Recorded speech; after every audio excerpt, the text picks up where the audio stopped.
날마다 나를 살리는 큐티 이성원 목사입니다. 오늘 큐티 본문은 사무엘하 1장 11절에서 16절까지입니다. 주의 말씀으로 하루를 시작하게 하시니 감사합니다. 오늘도 주의 말씀과 동행하는 한 날이 되기를 소원합니다. 말씀해 주시옵소서. 듣겠습니다. 오늘은 여호와의 기름 부음 받은 자라는 제목으로 함께 말씀을 묵상하기를 원합니다. 첫 번째로 슬퍼하며 울며 금식합니다. 11절과 12절입니다.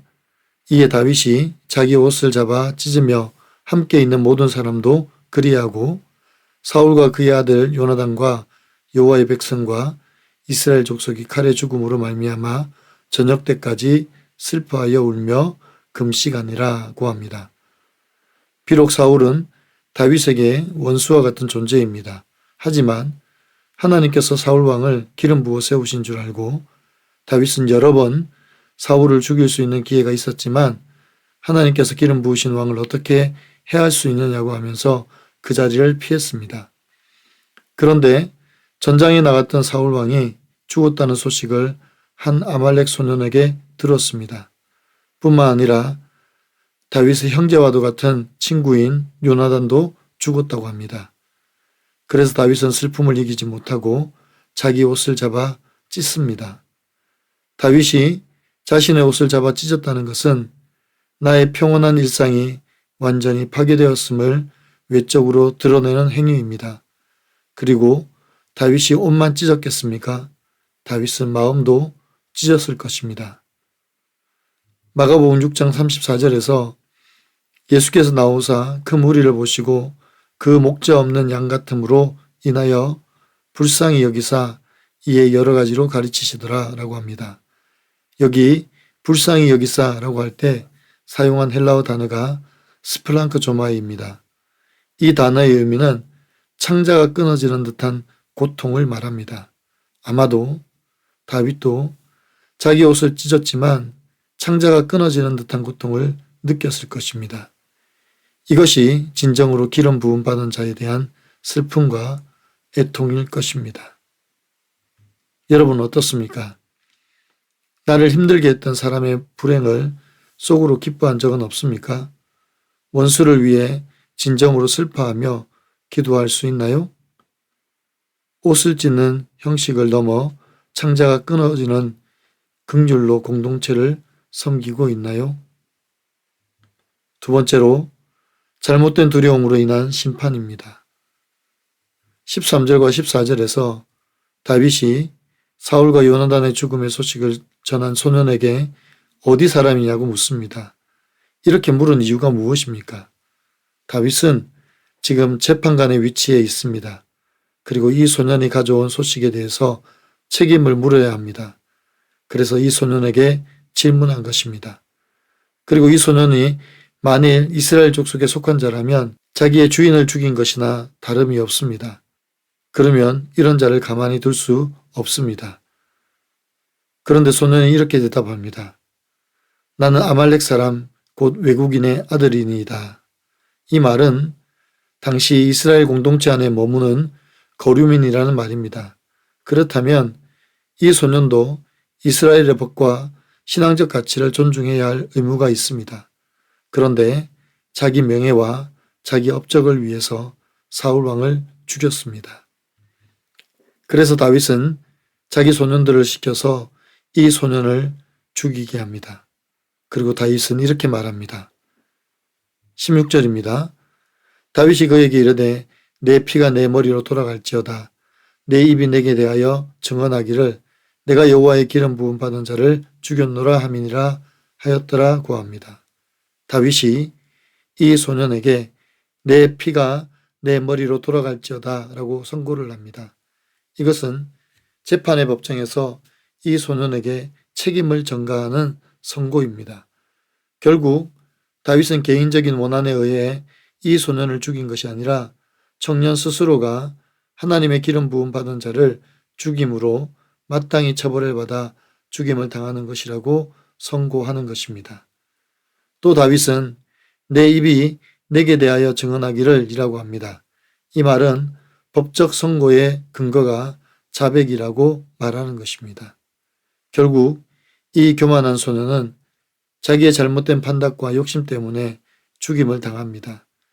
이것은 곧 하나님의 재판정에서 사형 선고를 받은 것이나 다름이 없습니다. 그래서 성경은 교만은 패망의 선봉이요 넘어짐의 앞잡이라고 말씀하십니다. 적용해 보세요. 내가 순종해야 할 사람은 누구입니까? 말씀 때문에 순종합니까? 아니면 그 사람의 마음을 사려고 순종합니까? 나는 내가 한 말에 대해서 책임을 집니까? 그 책임이 얼마나 무거운 것인지 알고는 있습니까? 오늘 큐티 묵상 간증은 전화 잘할게요 라는 제목의 한 성도님의 묵상 간증입니다. 3대째 모태신앙인인 저는 부모님의 반대를 무릅쓰고 예술대학에 진학했고 부모님의 인정을 받고 싶어 누구보다 치열하게 공부했습니다. 그러다 국전에서 대상을 받고 그때 받은 상금으로 시작한 사업이 벤처 열풍과 맞불려 승승장구했습니다. 그러자 저는 교회를 떠나 술과 음란에 빠져 살았습니다. 대학 졸업 전에 사업을 시작한 저는 누구 밑에서 일해본 적이 없어 교만했습니다. 대기업과 거래하며 임원들에게 인정을 받으니 학창시절의 서름을 보상받는 것 같아 그저 기쁘기만 했습니다. 그렇게 바라던 대로 다 이루어진 환경에서 자고해지니 인정 중독과 옳고 그름의 포로가 되어 의뢰인들과 잦은 마찰을 일으켰습니다. 그러던 중 갑작스러운 세무조사, 결혼 실패, 추락사고 등의 저의 해, 달, 별이 떨어지는 사건이 연이어 찾아왔습니다. 그렇게 무너진 저는 자기 옷을 찢으며 크게 슬퍼한 다윗같이 애통한 마음으로 회개하며 10년 만에 교회로 돌아와 신앙을 회복했습니다. 그러나 여전히 공동체의 질서에 순종되지 않아 사역자와 소그룹 리더들에게 판단했습니다. 그럼에도 공동체를 떠나지 않고 계속 예배를 드리니 인격에 순종하지 말고 역할에 순종하라는 말씀이 들렸습니다. 여호와의 기름 부음을 받은 사울을 자기 손으로 죽이지 않는 다윗이 이해될 쯤 제 악한 마음과 리더들을 힘들게 한 행동이 떠올라 두려웠습니다. 그제야 교회 소그룹 리더의 권면이 마음에 안 든다고 속으로 너나 잘하세요 하며 버릇없이 군 행동들이 내 피가 내 머리로 돌아오게 하는 큰 죄임을 깨닫고 떨며 회개했습니다. 이런 저를 포기하지 않으시고 소그룹 리더들을 통해 끊임없이 깨우쳐 주시는 하나님께 감사드립니다. 저의 적용은 너나 잘하세요가 아니라 저나 잘할게요 라고 겸손히 말하며 제 모습을 돌아보겠습니다. 공동체의 권면에 의심이 생기더라도 제 생각을 내려놓고 말씀에 순종하겠습니다. 입니다. 사랑하는 성도 여러분, 하나님께서 우리를 택하신 족속, 왕같은 제사장, 거룩한 나라로 부르셨습니다. 나만 그렇게 부른 것이 아니라 언약 공동체 안에 속한 모든 사람들을 그렇게 부르셨습니다. 그런데 우리는 하나님이 부르신 왕같은 제사장들에게 너무 함부로 하고 있지는 않습니까? 내 입장과 내 욕심을 앞세워서 내 형제를 비난하고 책임지지 못할 말들을 남발하고 있지는 않습니까? 오늘 이 청년은 하나님의 기름 부음 받은 왕을 자기 손으로 죽임으로 아주 엄중한 책임을 지게 됩니다. 자기 목숨까지도 내어 놓아야 했습니다. 그 이유가 바로 잘못된 욕심과 교만함 때문입니다. 오늘 말씀을 통하여 우리 안에 잘못된 욕심과 교만을 버리고 주님이 택하신 성도 한 사람 한 사람을 존귀히 여기는 마음을 가지시는 저와 여러분의 삶이 되기를 간절히 축원합니다. 기도드립니다. 사랑하는 주님, 우리 안에 욕심으로 내 명예와 영광을 차지하려는 마음이 있습니다. 용서하여 주시옵소서. 하나님께서 부르신 거룩한 백성들을 대할 때 하나님을 대하듯 두렵고 떨림으로 섬길 수 있도록 도와 주시옵소서. 우리의 잘못된 시각이 연약한 성도들 혹은 어려운 지체들을 무시하고 깔볼 때가 있습니다. 이런 우리의 교만한 마음을 제하여 주시고 오직 주님의 긍휼의 마음으로 그들을 섬기게 도와주시옵소서.